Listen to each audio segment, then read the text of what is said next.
बिस्मिल्लाहिर्रहमानिर्रहीम। अस्सलाम वालेकुम and a very good morning. मेरा गला थोड़ा बैठा है जब मैं ऊंची बोलती हूँ, तो उम्मीद करते हैं आप बिल्कुल ठीक ठाक होंगे, मजे में होंगे। अल्लाह का गला हमारी किस्मत की तरह बैठा हुआ है। इस उम्मीद से आप खैरियत से हैं। चले मैं बता देता हूँ, ये अरमला हसन है और ये इमरान है। मैं बोल सकती हूँ, मैं गूंगी नहीं हुई। अभी सिर्फ मेरा गला बैठा है। उम्मीद करते हैं जी आप बिल्कुल ठीक ठाक होंगे, मजमे होंगे और आपका सुबह सुबह दिन का आगाज बहुत अच्छा हुआ होगा। किसी गला खराब इंसान का मजाक उड़ाने का अंजाम अच्छा नहीं होता। अच्छा, मुझे ऐसे लगा आपने कहा अभी सिर्फ मेरा गला बैठा है, भट्टा नहीं बैठा कि आप मुझे बोलने नहीं।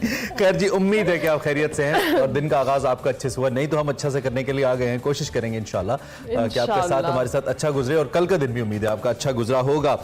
Once again this is a news show, we have a lot to share. इतनी ज्यादा खबरें अलग सुबह होती हैं और इतनी ज्यादा खबरें हमारे सामने।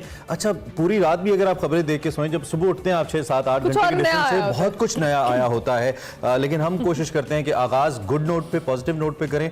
सो पॉजिटिव नोट पे हमारे पास क्रिकेट है। आज भी क्रिकेट है, लेकिन उसमें पाकिस्तान वुमेन टीम के हवाले से आपको बता दें तो आयरलैंड के साथ जो इनकी सीरीज जारी थी वो खत्म हो गई है और जो T20 सीरीज है वो आयरलैंड ने जीती है और जो वनडे सीरीज है वो पाकिस्तान ने जीती है। ये कुछ मनाज़िर तो आप देख रहे हैं, लेकिन आयरिश वुमेन क्रिकेट टीम की बैरूनी मुल्क सीरीज में पहली कामयाबी है जो हम आपको बता रहे हैं। माशाल्लाह हमने उनको करवाई है। अब एक तरह तो अच्छी खबर है वुमेन क्रिकेट के लिए, लेकिन परेशान कुन भी है भाई। कहां पाकिस्तान वुमेन क्रिकेट टीम जो कि रिसेंटली एशिया कप के अंदर भारत को हरा के आई है और हमारी वुमेन क्रिकेट टीम माशाल्लाह अब अच्छी खासी एक्सपीरियंस क्रिकेट टीम है। वनडे सीरीज वैसे हराई है हमने, नहीं, लेकिन हमने T20 तो उनको जीतने दी है, नहीं जीतने देनी चाहिए। तो हमारे घर में आके हमें हरा के चले गए हैं। तो इस पे अच्छा, वुमेन क्रिकेट टीम के ऊपर मेरे जीत के साथ साथ कुछ सीरियस कंसर्न्स भी हैं, क्योंकि एक तो ये कि इसके स्ट्रक्चर के ऊपर मजीद काम होना चाहिए। पाकिस्तान में 51% खवातीन है। मुझे लगता है कि हम दुनिया की बेहतरीन टीम खवातीन की भी क्रिकेट में बना सकते हैं, इसके ऊपर अगर थोड़ी सी और हम मेहनत करें। बिल्कुल, और ये वनडे सीरीज इख्तिताम पजीर हो गई है, तो तमाम लोग जो कज़ाफी स्टेडियम से जाना चाहते हैं रास्ता खुल गया ना।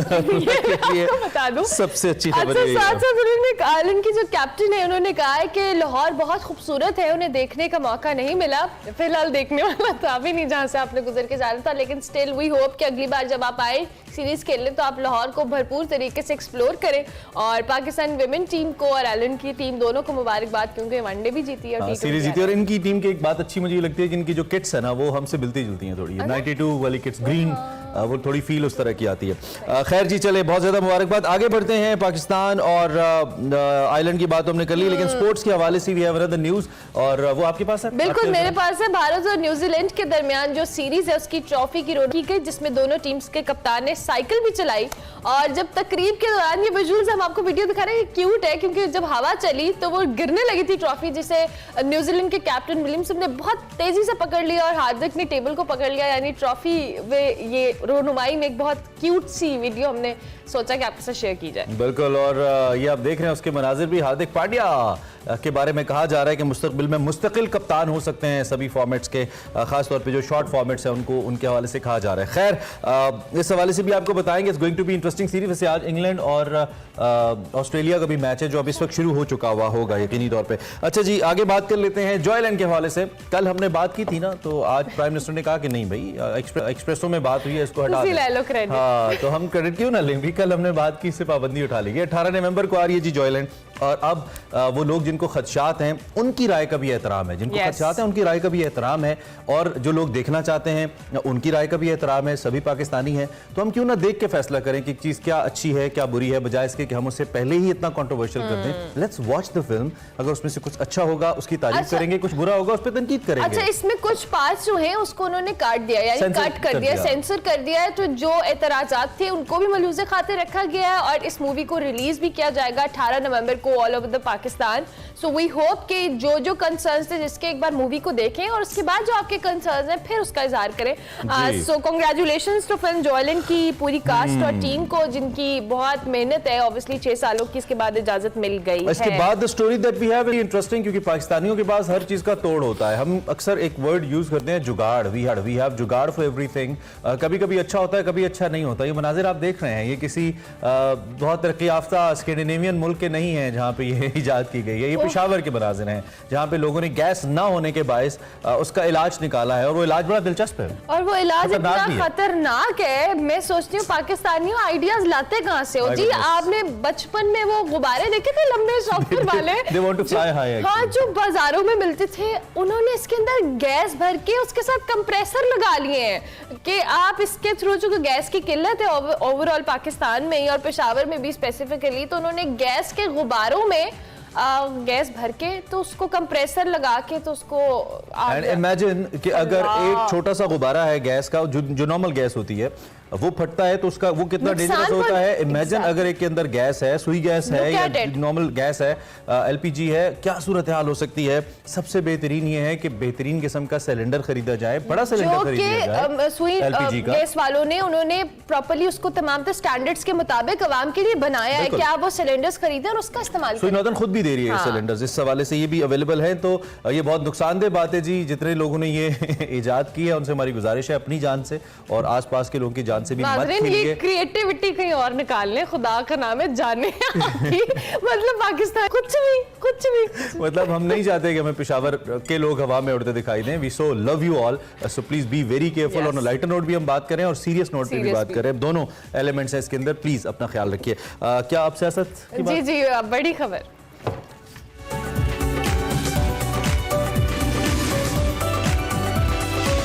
तोशाखाना स्कैंडल दर्द सर बन गया तहरीक इंसाफ के लिए। इलेक्शन कमीशन ने पहले ही इस केस में इमरान खान को उनकी मियाँ वाली की जो नशिस्त है उससे नाअहल किया, करप्ट प्रैक्टिसेस का मुर्तकिब ठहराया, आपको याद होगा, और गोशवारों में गलत बयानी का जिम्मेदार भी इमरान खान को करार दिया गया। इसके साथ साथ उनके खिलाफ फौजदारी मुकदमे का रेफरेंस ट्रायल कोर्ट को भी भिजवा दिया गया है, जिस पर मजीद कार्रवाई होगी। लेकिन अब यह मामला एक नया रुख इख्तियार कर गया है। कल भी हम इस पर बात कर रहे थे, एक नया पेंडोरा बॉक्स है जो खुल गया है। सीधे साधे अल्फाज में हम अगर इस मामले को आपको समझाने की कोशिश करें तो 2018 में इमरान खान सऊदी शाही खानदान की जानिब से इमरान खान साहब को एक रियासती तोहफा मिला, बतौर प्राइम मिनिस्टर मिला। इस तोहफे में एक बेशबहा कीमती घड़ी जो कि दुनिया में एक ही है, एक अंगूठी, एक 2 कफलिंग्स और एक पेन शामिल था। इमरान खान ने यह तोहफा तोशे खाने से खरीदा एज पर कानून जो था, और पीटीआई का दावा है कि काबीना डिवीजन ने इस घड़ी की कीमत 10 करोड़ रुपए लगाई। रूल्स के मुताबिक इमरान खान ने कीमत का 20% यानी कि 2 करोड़ रुपए अदा किए, 8 करोड़ रुपए उनको प्रॉफिट हुआ जो कि उन्होंने बताया, और यह तोहफा उन्होंने खरीद लिया। बाद में इसको मार्केट में 5 करोड़ 70 लाख रुपए में बेच दिया गया और इस पर कैपिटल गेन टैक्स अदा किया गया और रकम गोशवारों में डिक्लेयर की गई। इमरान खान ये कहते हैं कि तमाम काम ये कानून के मुताबिक किया गया है। तोशाखानी की घड़ी इस्लामाबाद में फरोख्त की गई, जिसका तमाम रिकॉर्ड बकौल उनके एक रसीद की सूरत में मौजूद है। लेकिन हुकूमत का यह दावा है कि ये सऊदी शाही खानदान से तोहफे में मिलने वाली जो घड़ी है इसकी कीमत 10 करोड़ नहीं बल्कि 1 अरब 70 करोड़ रुपए है। इस कीमती तोहफे को इमरान खान ने कोड़ियों के भाव खरीदा। इसे तोशाखाने से 2 करोड़ में खरीद कर दुबई में मुबैना बिजनेसमैन उमर फारूक जहूर को 35 करोड़ रुपए में फरोख्त किया और फिर यह रकम मनी लॉन्ड्रिंग के जरिए, this is what government says, Pakistan लाई गई। ताहम पीटीआई की जानिब से मुबैना बिजनेसमैन उमर फारूक से लाइल्मी और लाताल्लुकी का इजहार किया जा रहा है। शहजाद अकबर और फराह गोगी ने इल्जामात की तरदीद कर दी है, साथ साथ इसे बहतान और किरदार कुशी भी करार दिया जा रहा है। और पीटीआई ने पाकिस्तान, बरतानिया और यूएई में कानूनी जंग लड़ने का भी ऐलान कर दिया है। ये मामला है जिस पर खूब सियासत की जा रही है, संगीन इल्जामात लगाए जा रहे हैं। फराह गोगी को वापस लाने के लिए रेड वारंट जारी करने के ऐलानात हो रहे हैं, जबकि इमरान खान साहब के खिलाफ कार्रवाई के इशारे भी दिए जा रहे हैं और इसकी गिरफ्तारी के इम्कानात भी जाहिर किए जा रहे हैं। इसी पर बात करेंगे, हमारे साथ सीनियर तज्जियाकार इम्तियाज गुल साहब मौजूद हैं। इम्तियाज साहब बहुत शुक्रिया and a very good morning. दो की सियासत पे ही हम बात करते हैं हर बार आपसे, और ये अब नया पेंडोरा बॉक्स है जिसपे पिछले कुछ दिनों से हम देख रहे हैं हर टीवी शो में, हर टीवी चैनल पे एक ही चर्चे हो रहे हैं तोशाखाना केस के हवाले से। ये जो नई डेवलपमेंट हो रही है, कल इमरान खान साहब ने कहा है कि वो इन तमाम तर इल्जामात के खिलाफ, स्पेसिफिकली मीडिया हाउस के उन्होंने नाम लेकर कहा कि यहाँ पर हम इनके खिलाफ जो है मुकदमा करूंगा और इसके खिलाफ में केस करूंगा। किस तरह से देखते हैं आप इसको? इसमें हम क्या कहें जी, बड़ी इखलाकी गिरावट का एक नया रिकॉर्ड यहाँ पे कायम हो रहा है। यानी इसमें तमाम तर मसला क्या है, मसला इसमें है ही नहीं है, इसलिए कि वो कहते हैं हमने जो मौजूदा कवानीन थे उसके मुताबिक वो घड़ी खरीद के उन्होंने बेच दी। इखलाकी तौर पे आप कह सकते हैं कि चूंकि बड़ा कीमती तोहफा था, आपको बेचना नहीं चाहिए था। लेकिन जब मैंने अगर एक चीज़ खरीद ली है कानून के मुताबिक पैसे दे के, उसके बाद मेरी मर्जी है मैं जो उसके साथ करूं। अब इन लोगों का मसला ये है, मैं देख रहा हूँ 3 दिन से वो ख्वाजा आसिफ साहब हमारे वजीर दिफा हैं, उन्होंने भी $2 मिलियन की बात कर दी। तो कौम को इतना इन्होंने गुमराह किया है कि जिसका मैं तसव्वुर भी नहीं कर सके। इतनी बड़ी बड़ी उम्रों के लोग हैं, इतने ओहदों पे पहुंचे हुए, और इस तरह का झूठ बोलते हैं। और एक वो जो उमर ज़हूर है, उसने भी कहा कि $2 मिलियन की जो बात की उसने, $2 मिलियन का, तो मैंने कल एक ट्वीट भी किया कि आपको कम से कम 10 ब्रीफ केसेस चाहिए अगर आपने उसके बराबर इमाराती दरहम, अगर आप इमाराती दरहम में आप अगर पैसे वसूल करते हैं। तो ये तमाम बातें फिक्शन से ज्यादा है। अभी बल्कि जिन लोगों ने, जिस कंपनी ने वो घड़ी बेची है, उसमें मैं ट्विटर पे देख रहा था, जुल्फिकार बुखारी ने उसकी कोई वीडियो भी लगाई है कि उन्होंने ये सर्टिफाई किया है कि $2,50,000 में वो घड़ी खरीदी गई है। तो उससे देखिए कहाँ $2,50,000 और कहाँ $20 लाख की बात, ये जो दावे कर रहे हैं, तो उसमें एक दावा तो बनता है, चाहे पाकिस्तान में हो चाहे बाहर हो। एक मैं तो ये समझता हूँ कि और इमरान खान के खिलाफ कुछ नहीं मिला तो ये घड़ी निकाल रहा है, वो भी उसने कानूनी तरीके से खरीदी हुई है। तो इसमें इखलाकी गिरावट जो है उसका ये बदतरीन एक इजहार, एक लिहाज से ये पॉलिटिकल ब्लैकमेलिंग है जो इन लोगों ने की है एक ऐसे शख्स को बदनाम करने के लिए। इसका तमाम तर दुनिया जिंदगी भर का असासा वो बनी वाला की पहाड़ी पे मौजूद है वो। ठीक है गुल साहब, एक यहाँ पे सवाल ये है कि अगर तो इमरान खान की बताई हुई कीमत के मुताबिक ये घड़ी खरीदी गई और इस्लामाबाद में बेची गई और उसके बाद चाहे जिसने भी बेची है जिसने भी, तो ये मामला यहीं पे खत्म हो जाता है। इस वक्त तकाजा ये है, आप ट्विटर पे चूंकि खुद भी एक्टिव है, तकाजा ये है कि जी अगर आपने एक ट्रांजैक्शन की है, चाहे वो 2.5 करोड़ की है, एक तो उसकी कोई बैंक रसीद नहीं है, जिस दुकान की रसीद है उस दुकान के हवाले से भी इतलात है कि वो दुकान वाला भी अब वहाँ पे मौजूद नहीं है, जिना सुपर की जो दुकान है। एक तो इस पर सवाल आता है। दूसरा सवाल ये है कि अगर ये कहानी यहाँ पे खत्म नहीं होती और वाकई ये घड़ी पाकिस्तान से बाहर गई है, तो 2 सवाल इसमें बड़े इंपॉर्टेंट है कि बाहर कैसे गया एक शाही तोहफा, अगर इमरान खान साहब ने भी खरीद लिया, उसका कोई ट्रैक रिकॉर्ड नहीं है, और फिर बाहर से वो पैसे पाकिस्तान कैसे आए इन केस अगर ये बाहर बिकी तो उसका भी कोई ट्रैक रिकॉर्ड नहीं है। तो क्या पीटीआई अगर अदालत में जाती है, जैसे कि इमरान खान ने कल ट्वीट की एक चैनल के खिलाफ भी और उनके बकौल उनके हैंडलर्स के खिलाफ, अगर पीटीआई अदालत में जाती है तो क्या ये चीज पीटीआई को इटसेल्फ मुश्किल नहीं होगी प्रूफ करने में when it comes to the money trail, अगर हम बात करें? नहीं, तो उसमें अगर मनी ट्रेल उनके पास होगी तो उन पर क्या मुश्किल होगी। मैं तो जाहिर है कोई भी जब दावा किया जाता है तो उसको फिर उसका दस्तावेजी सबूत होना चाहिए, मनी ट्रेल होनी चाहिए, बैंक का जो चैनल है वो पता चलना चाहिए कि वहां से पैसे किसने किसको दिए हैं। इसमें तो कोई दो आरा नहीं है। आपको जो भी जायज तरीके से आपने कोई भी कारोबार किया है, आपने पैसे अदा किए हैं या वसूल किए हैं, तो उस पर कौन एतराज करेगा। और जाहिर है उसके बगैर फिर आपका दावा काफी हद तक हल्का हो जाता है।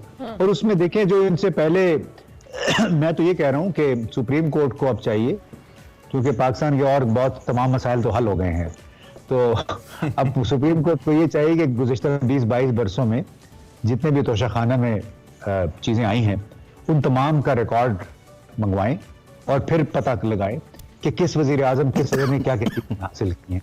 तो साबिक सदर जरदारी ने जो 3 गाड़ियां हासिल की थी, वो अरब अमारात से मिली थी, एक लीबिया से मिली थी, उसका तो वो तोशाखाना के रिकॉर्ड में वो आई नहीं। बस उन्होंने वजीर आजम उस वक्त के जो थे यूसुफ रज़ा गिलानी, उन्होंने तमाम जो रूल नंबर 9 है और रूल नंबर 11 उसको रिलैक्स करके उन्होंने कहा कि आप इसकी 15% कीमत दे दें और आप अपने पास रख लें। हालांकि रूल नंबर 9 और 11 में बड़ा तौर पे लिखा हुआ है कि जो एंटीक और जो गाड़ियां मिलेंगी किसी भी सरबराह की तरफ से पाकिस्तान के सदर या वजीर आजम को, गाड़ियां जाएंगी फेडरल कार पूल में जाएंगी और जो भी कीमती अशिया होंगी एंटीक्स वो या किसी अजायब घर म्यूजियम में। लेकिन गुल साहब इसमें फिर एक बात तो बहरहाल आ गई ना कि एक ही सफे हो गए महमूद अयाज कि हम जरदारी साहब के साथ इमरान खान का भी तस्करा कर रहे हैं। I think this is not so positive for the people who like Imran Khan.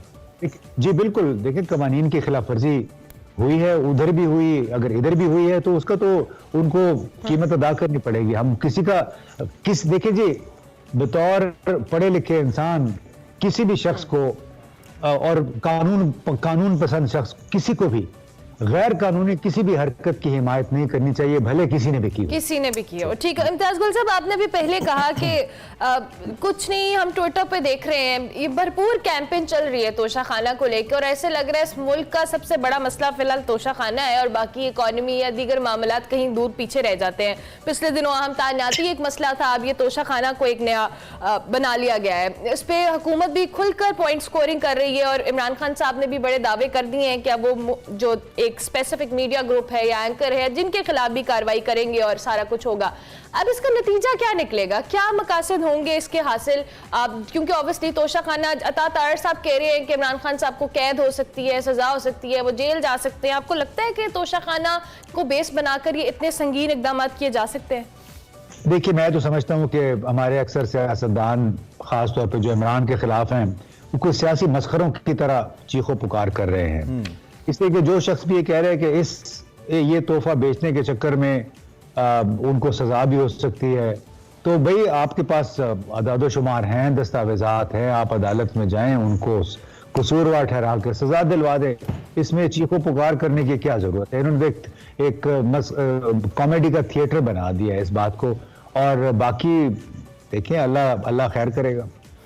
अल्लाह खैर करेगा। अभी तक खैर होती हमें एक्चुअली नजर नहीं आ रही। अच्छा, दूसरी जानिब अब तहरीक इंसाफ की जो सियासत है, ऐसा लगता है कि थोड़ी सी धीमी आंच पे चली गई है, हल्की आंच पे चली गई है। इमरान खान साहब ने बाकायदा तौर पर जो अमेरिकन साइफर या अमरीकी साजिश का बयानिया था उसे बाकायदा तौर पर माजी का हिस्सा करार दे दिया और ये कहा कि वो एक माजी का हिस्सा है, अमरीका से अच्छे ताल्लुकात चाहते हैं। इस्टेब्लिशमेंट से जो उनके मामलात खराब थे उसके मामले पे भी कुछ खबरें जो हमारे पास आई, आपको बेहतर मालूम होगा, उस पर भी उन्होंने मामलात को कूल डाउन करने की कोशिश की है। और यही वजह है कि पिछले कुछ दिनों से हम देख रहे हैं कि वो एग्रेसिव नजर नहीं आ रही है उनकी स्पीचेस के अंदर। अब उनकी तोहफा को रुख उन दोनों अतराफ पे नहीं है।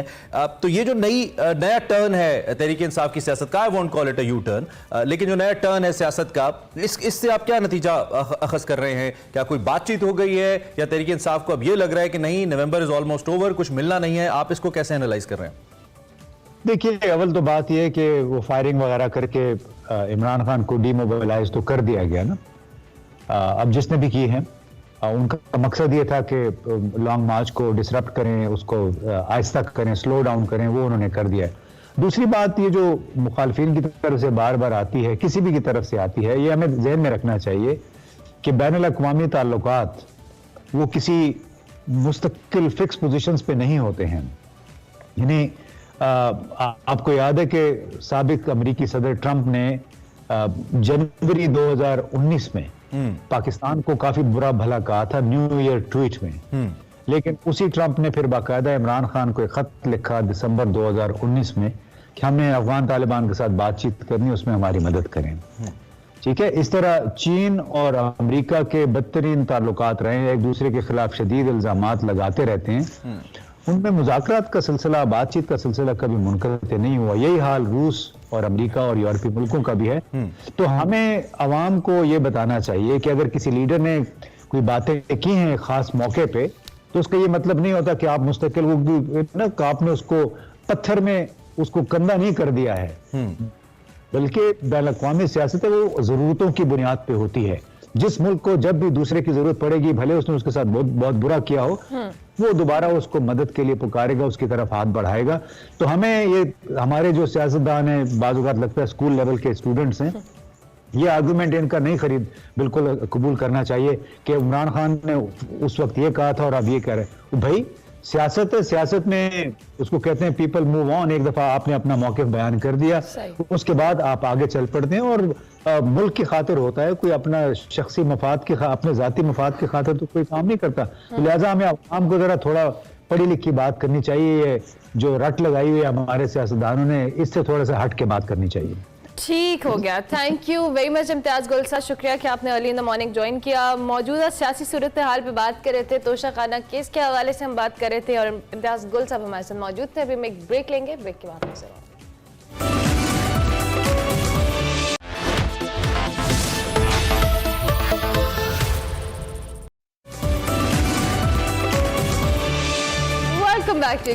सेगमेंट देसी फूड है और फरियाल राना है। आज क्या खिलाएंगी बता देते हैं आपको। लाहौर के मशहूर जमाल के दही भले हैं आज खिला रही हैं फरियाल राना। अचानक पहुंची है, अचानक पहुंच गई, कैसे देखिए क्या हुआ भट्ट साहब? गाड़ी को गड़बड़ कर रही है, नई गाड़ी है, अभी जुम्मा 20 साल हुए हैं इसको लिए, नहीं क्या चक्कर है। आपकी किस्मत की तरह ना आपकी गाड़ी भी खराब है। ये आपकी गाड़ी है या फिर मांग के लेके आए थे? अच्छा मुझे ये बताइए, इतनी देर आप गाड़ी सही करने में लगा देंगे तो हम लोग आगे ऑफिस डिनर पे कैसे पहुंचेंगे? मुझे तो खुद भूख से मेरी जान निकल रही है, मेरी तो टांगें कांप रही हैं भूख से। ऐसे करते हैं, इसके लिए बुलाते हैं मैकेनिक, ठीक है, और हम चल के ना यहाँ पर जमाल फूड वाले हैं, ठीक है, वहाँ से दही भल्ले खाते हैं। तो बंद करें, वापस भी करनी है गाड़ी आपने। मैकेनिक को फोन कर। भाई साहब देखें, ये है जमाल दही भल्ले वाले, ये बहुत पुराने ना बैठे हुए हैं यहाँ पर, और लाहौरियों का कहना ये है कि पूरे लाहौर में ना यहाँ पर सबसे ज़्यादा मज़ेदार दही भल्ले बनाए जाते हैं, और ये भटूरे भी बनाते हैं और भी बहुत सारी चीज़ें ये बनाते हैं। तो आपने मुझे बताना है आज आपने क्या खाना। देखो भाई, मैं तो बहुत हाई लेवल का फूड गाइड हूँ, मैं तो जब तक चखूंगा नहीं और खाने वालों से बात नहीं करूंगा तब तक मैं अपनी को फाइनल राय नहीं दे सकता। आओ चलें। अच्छा मेरी बात सुने, हाँ। चखेंगे हम बाद में, क्यों ना ऐसे करें कि सबसे पहले कस्टमर से पूछते हैं कि उनको इनके दही भल्ले की ना खास बात क्या लगती है। बट सब देखे कितने सारे लोग बैठे वो मैं नहीं देख रहा, बाद च खावांगे फरियाल और चेक कर कितने बंदे खाना खान दे, इन्होंने भी पूछिए कि खाना की हो जाए। अस्सलाम वालेकुम जनाब, सर की हाल है, ठीक हो? बिल्कुल ठीक ठाक, आप सुनाएं। फरियाल देखो, शहर हो लाहौर का और यारां दी महफिल ना होए, ये हो नहीं सकता। और साथ में इतना मजेदार सा खाना। उफ। अच्छा आप मुझे बताएं कि आप अभी क्या खा रहे हैं? अभी हम खा रहे थे क्रीम चाट। बेसिकली हम खाने आए थे दही बड़े, तो मेरे दोस्त ने कहा कि नहीं आप क्रीम चाट खाएंगे, उसने पहले ट्राई की थी क्रीम चाट, तो हम क्रीम चाट खा रहे हैं। Taste is really awesome, we are enjoying, the quality is really good. आप जिंदगी में पहली दफा क्रीम चाट खाने लगे हैं? इस जिंदगी में तो नहीं खाने लगा पहली दफ़ा, यहाँ से पहली दफ़ा खाने लगा। अच्छा, उससे पहले क्या? अच्छा, मुझे लगा आप पहली दफ़ा खाने लगे। मुझे ये बताएं, आप दोस्तों के साथ ही आते हैं कि हमारी भाभी को भी कभी लेके आए हैं? आपकी भाभी अभी है नहीं, तो जब बनेंगी तो इंशाल्लाह मैं उसको भी लेके आऊँगा सर। अच्छा, यानी कि बेगम को अभी नहीं लेके आते आप? बेगम है नहीं, कहाँ से लेके आऊँ, दुआ करें। किसी और फाड़ लो, बंदा डाल ले। नाजरीन, जब तक भट्ट साहब आते हैं मैं आपको ये बता दूं कि पंजाब फूड अथॉरिटी ने इनको एक स्टॉल लगा के दिया है जिसका नाम है मॉडल फूड स्टॉल, और ये इस बात की तस्दीक करता है कि इनका खाना या इनकी बनाई हुई कोई भी खाने की चीज़ वो ऑथेंटिक है। पंजाब फूड अथॉरिटी के म्यार पे ये पूरा उतरते हैं, इसीलिए उन्होंने इनको स्टॉल बना कर दिया है। जमाल के दही बल्ले खा रहे हैं आप? जी बिल्कुल जी, मैं भी खाने आया हूँ, लेकिन खाने से पहले मैं राय लेना चाहता हूँ कि ये कैसे हैं टेस्ट। मैं कहता हूँ ये A1 अल्हम्दुलिल्लाह। कितने साल से खा रहे हैं आप? शुक्र अल्हम्दुलिल्लाह, 25 साल से तो हमारी रिहाइश इधर है। रिहाइश की वजह से खा रहे हैं कि जायके की वजह से खा रहे हैं? जायके की वजह से खा रहे हैं। वैसे हम अंदरून शहर के रहने वाले हैं, मोची दरवाजे के। वाह, अंदरून शहर के बंदे अगर इधर आ रहे हैं तो यहाँ पर कुछ ना कुछ तो होगा। सर उसकी वजह ये है कि इनकी नफासत है, इनका आला म्यार है कि वो दही भले साबन पाते हैं? नहीं दही भले साबन क्यों पाना है भाई जी, साबन खाने वाली चीज है। नहीं, आप कह रहे हैं ना सफाई से कोई। हाँ भी फरियाल, कस्टमर्स ने तो इनकी आइटम को ओके कर दिया कि बहुत आला है, मालिक को ढूंढा है। जमाल साहब इधर ही हैं, आप इनसे अंदर जाके पूछें। मैं आ रहा हूँ जी, जमाल साहब अंदर आ जाइए।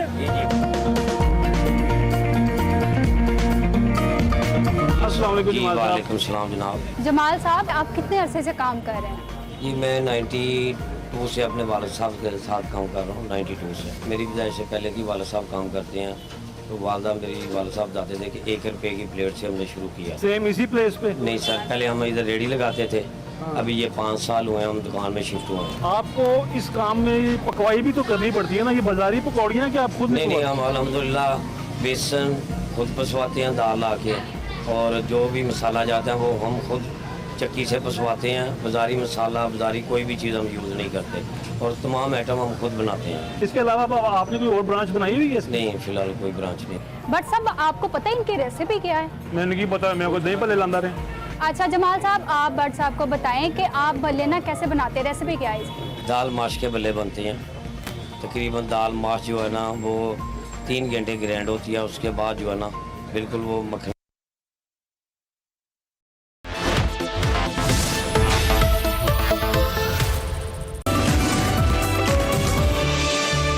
Back to espresso. पाकिस्तान में मुख्तलिफ जहाँ पे ऐसी खबरें हैं जो आपको परेशान कर देती हैं, वहाँ पे कई अच्छी खबरें भी हैं। आपको पता है कराची में दिफाई नुमाइश आइडियाज़ जो कि इस वक्त वर्ल्ड वाइड एक ब्रांड बन चुकी है, वो जारी है। ये 4 रोज़ा नुमाइश है, एक्सपो सेंटर कराची में इसका इनेकाद किया जाता है और आज इसका तीसरा दिन है।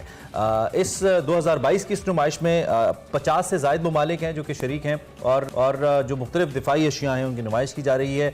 ऑस्ट्रेलिया, रोमानिया और हंगरी इसमें पहली बार हिस्सा ले रहे हैं और इसके साथ साथ सिंध पुलिस भी पहली बार इसमें शिरकत कर रही है। आज इस हवाले से एयर शो भी किया जाना है और कुछ अहम खबरें हैं इसको लेकर। लोगों की बड़ी दिलचस्पी, खासतौर पर दूसरे ममालिक की बड़ी दिलचस्पी इसमें नजर आ रही है। बिल्कुल, इसी हवाले से बात करते हैं। हमारे साथ हमारे नुमाइंदा आफ्ताब खान साहब मौजूद हैं, उनको हम खुशामदीद कहेंगे। Thank you very much Aftab साहब। सबसे तो इस नुमाइश के हवाले से बताइएगा, आज तीसरा दिन है, पहले 2 दिन किस तरह के रहे और आज जो है किन चीज़ों जिस तरह इमरान ने भी एयर शो के हवाले से भी बताया वो भी बताएं, क्या सूरत हाल है अभी ताज़ा तरीन इस नुमाइश की? जी बिल्कुल, हम गुज़श्ता 2 रोज़ की बात कर लेते हैं। तो पहले रोज़ तो वज़ीर ख़ारजा बिलावल भुट्टो ज़रदारी ने इसका बटन दबा के इफ्तिताह किया और उस दिन भी जाहिर सी बात है तीनों मुसल्लह फ़ौज के नुमाइंदे और इसके अलावा बड़ी तादाद में मंदूब और वफूद जो है जो बैरून मुल्क से यहाँ आए इस नुमाइश में शिरकत के लिए, तो वो शरीक थे उस तकरीब में। वज़ीर आला सिंध, इसके अलावा गवर्नर सिंध भी यहाँ पर मौजूद थे।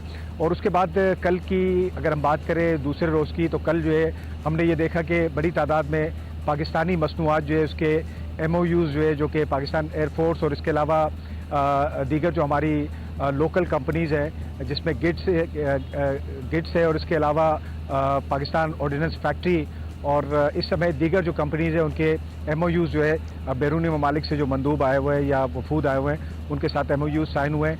इसके साथ बताते चलूँ कि 64 के करीब जो है ममालिक इसमें शरीक है अपने 285 वफूद के साथ और इसके अलावा 51 ममालिक जो है वो 522 जो है मंदूबीन के साथ इसमें शरीक है। इसका एक्सपो सेंटर का जो हॉल नंबर 1 से लेके 6 तक जो है वो हॉल बने हुए हैं यहाँ पे ऑलरेडी। तो उसमें से 2 हॉल जो है वो दिए हुए हैं टर्किश कंपनियों को और इसके अलावा 1 चाइना को दिया गया है। अच्छा। बाकी जितने हॉल है उसमें मुतफर्रिक जो है वो चीज़ें रखी गई है, दिफाई मसनूआत और इसके अलावा सिविल जो टेक्नोलॉजी है वो, और 3 मार्कें यहाँ पे लगाई गई है जहाँ पर यानी कुल 9 हॉल्स के ऊपर ये मुश्तमिल है ये नुमाइश। आज के दिन के हवाले से ख़ास बात यह है कि आज कराची एयर शो का इनेकाद होगा जिसमें ट्राई सर्विसेज जो है वो हिस्सा लेंगे, जिसमें पाक फ़िज़ाइया का फ्लाई पास भी शामिल है। इसके अलावा पाकिस्तान नेवी के जो है वो जो बहरी दस्ते हैं, बहरी असासे हैं, वो उसमें शरीक होंगे, जिसमें अगर होवरक्राफ्ट की बात करें, सी किंग हेलीकॉप्टर्स की बात करें और ज़ोलो 9er की बात करें, स्पीड बोट की बात करें और दीगर जो उनके असासे हैं वो सारे इसमें शामिल होंगे। वो सी व्यू का जो शो है वो कराची के शहरियों के लिए जो एक बड़ी अपॉर्चुनिटी है। अच्छा। क्योंकि इसका आगाज़ लोगों को बड़ा आम शहरी भी जा सकते हैं, क्योंकि मुझे इससे पहले एक इत्तेफाक हुआ था और बहुत ही हसीन लगता है जब समंदर के ऊपर F-17 हमें निचली सतह पे परवाज करते नजर आते हैं। इट लुक्स ग्रेट, बहुत ज़बरदस्त मनाजिर वो होते हैं। अच्छा, दूसरी जानिब ये जो आइडियाज़ 2022 है अपने सिलसिले की जो 11वीं नुमाइश है, आफ्ताब, इसमें हाईलाइट क्या है? लोगों की ज़्यादा दिलचस्पी, खासतौर पर जो बैनुल अक़वामी मंदूबीन हैं या डेलीगेशंस हैं, उनकी ज़्यादा दिलचस्पी किस किस्म की प्रोडक्ट्स में देखने में आ रही है? चूंकि पाकिस्तान की एयरफोर्स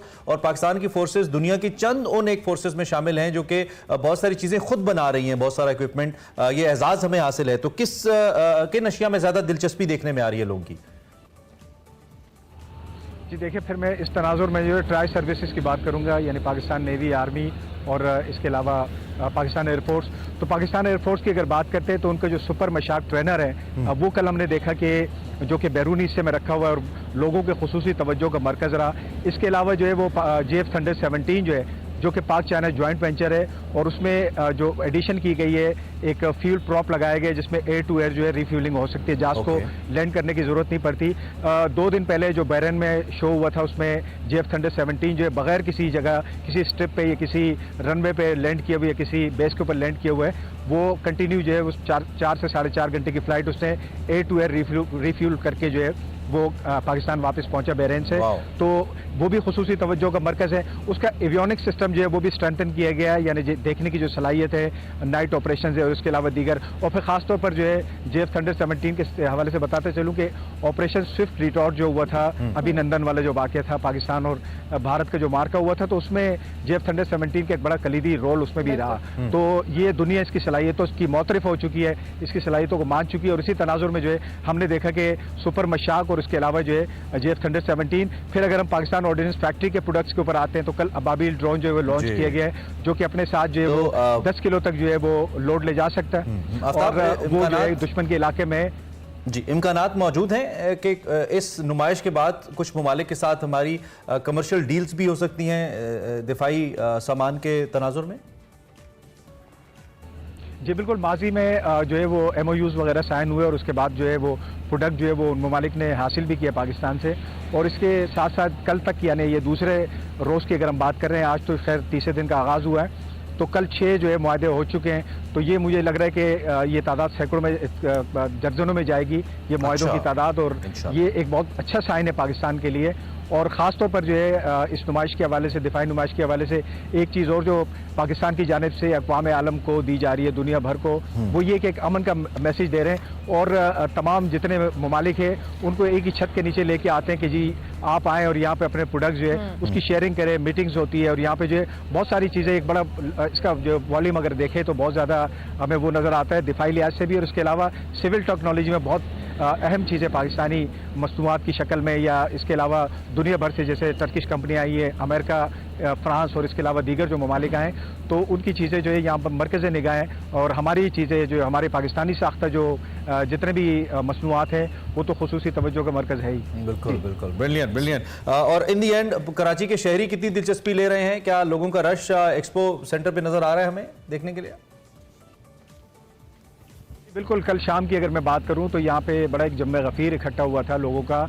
और ख़ास तौर पर इसमें आम इस दफ़ा थोड़ा सा जो है इन्होंने जो है वो बहुत ज़्यादा एक्सेस नहीं दी है, उन लोगों को सिर्फ स्टूडेंट को ज़्यादा अपॉर्चुनिटी दी है कि स्टूडेंट आए वो ऑनलाइन जो है वो रजिस्ट्रेशन करवाए। और उसके बाद ख़ासतौर पर हमारा जो कल जो आर्टिफिशियल इंटेलिजेंस जो सेमिनार था उसमें स्टूडेंट ने बड़ा जो है वो उसमें दिलचस्पी का मुजाहरा किया। और उसके अलावा जब वो आर्टिफिशियल इंटेलिजेंस को जब करके आए, जब उसको सुन के आए, सारा प्रोग्राम देखा उन्होंने, उसके बाद वो बाहर आए तो ज़ाहिर पाकिस्तानी प्रोडक्ट्स उनके सामने थी, तो उसमें भी खासतौर पर यहाँ पे सेल्फी लेते रहे। और उसके अलावा जो है यानी स्टूडेंट्स को बड़ी अच्छी अपॉर्चुनिटी मिली। ओवरऑल ये जो नुमाइश है इसने बहुत अच्छा एक इम्पैक्ट छोड़ा है as usual. Thank you very much Aftab साहब। बहुत क्या आप आइडियाज़ 2022 के हवाले से बता रहे थे। 4 रोज़ा नुमाइश आज इसका तीसरा दिन है और दीगर ममालिक भी इसमें पार्टिसिपेट करें। और पाकिस्तान के हवाले से अगर बात करें तो बहुत ज़बरदस्त डिस्प्ले हुआ जिसमें लोगों की दिलचस्पी तो रही और बहुत अच्छा मौका है कि आम पब्लिक भी इन तमाम चीज़ों को एक्सपीरियंस कर सकती है, इनको देख सकती है। अभी मैं एक ब्रेक लेंगे, वी हैव अ न्यूज़ एक स्टोरी हमारे पास है, वो शेयर कर लेते हैं, फिर ब्रेक ले लेते हैं। सिंध में करप्शन का एक बड़ा स्कैंडल सामने आ रहा है। M6 मोटरवे का आपको मालूम है एक बड़ा अहम मंसूबा है CPEC को लेकर भी। इसकी तामीर में 1 अरब 82 करोड़ रुपए की खुर्द बुर्द का मामला सामने आ रहा है। ज़मीन की खरीदारी से लेकर इसके लिए जो फंड्स हैं वो DC मटियारी के अकाउंट में मुंतकिल किए गए थे।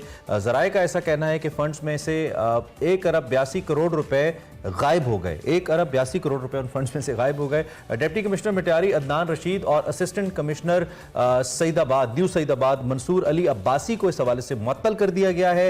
नोटिफिकेशन जारी हो गया है। चीफ सेक्रेटरी सिंध ने तहकीकात के लिए 2 रुकनी कमेटी भी तश्कील दी है और इस कमेटी को 3 रोज़ में अपनी इंक्वायरी रिपोर्ट पेश करने की हिदायत की गई है। बहुत बड़ा स्कैंडल है जो कि सामने आ रहा है। इसकी जो इंक्वायरी है वो साफ और शफाफ बुनियादों पर होनी चाहिए। उमूमी तौर पर होता ही अरमला कि साफ शफाफ इंक्वायरी नहीं होती और जो बाबू साहिबान हैं वो अपने दोस्तों को, साथियों को, कुलीग्स को बचाने के लिए मैदान में आते हैं, लेकिन कौमी खजाने का मामला है, तकरीबन 2 अरब का मामला है। ये करोड़ों की बात नहीं है, ये 1 अरब 82 करोड़ कुछ इस तरह की अमाउंट है। इट्स अ ह्यूज अमाउंट और किसी के पर्सनल अकाउंट में ट्रांसफर होना ये भी एक सवालिया निशान है कि इतना बड़ा प्रोजेक्ट है, कोई मैकेनिज्म नहीं है, कोई प्लानिंग नहीं है कि जिसके थ्रू, किसी चैनल के थ्रू ये अमाउंट जब ट्रांसफर हो रही है तो किसी के पर्सनल अकाउंट में कैसे ट्रांसफर हो सकती है। ऑब्वियसली इस पे शफाफ तहकीकात होनी चाहिए। और इसमें ये होता है कि ये एक शख्स तक महदूद नहीं होती इतनी बड़ी ट्रांजैक्शंस। इसके जो ताने बाने हैं वो जरूर किसी पावरफुल शख्सियत से जाके मिलते हैं, तो इसकी तहकीकात बहुत जरूरी है। मुअत्तली से तो कुछ नहीं होता। यहाँ पे सबसे आसान हल है सरकार में मुअत्तल कर दिया जाता है और फिर उसके बाद दोबारा से कुछ अरसे बाद उनको बहाल कर दिया जाता है। करार वाकई सजा दी जानी चाहिए, नमूना बनाना चाहिए इबरत का जिन्होंने ये किया है। इस पर हम बात करते रहेंगे, आपको आगाह भी करते रहेंगे। सिंध सरकार है जी, कोई बात नहीं, ब्रेक लेते हैं।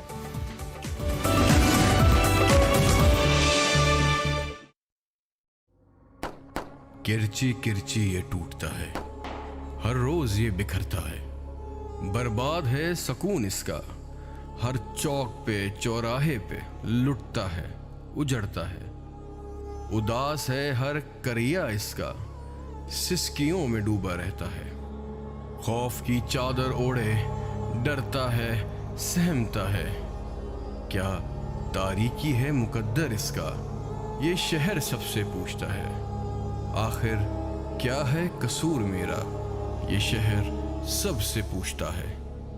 कराची, डाकुओं के रहमो करम पर।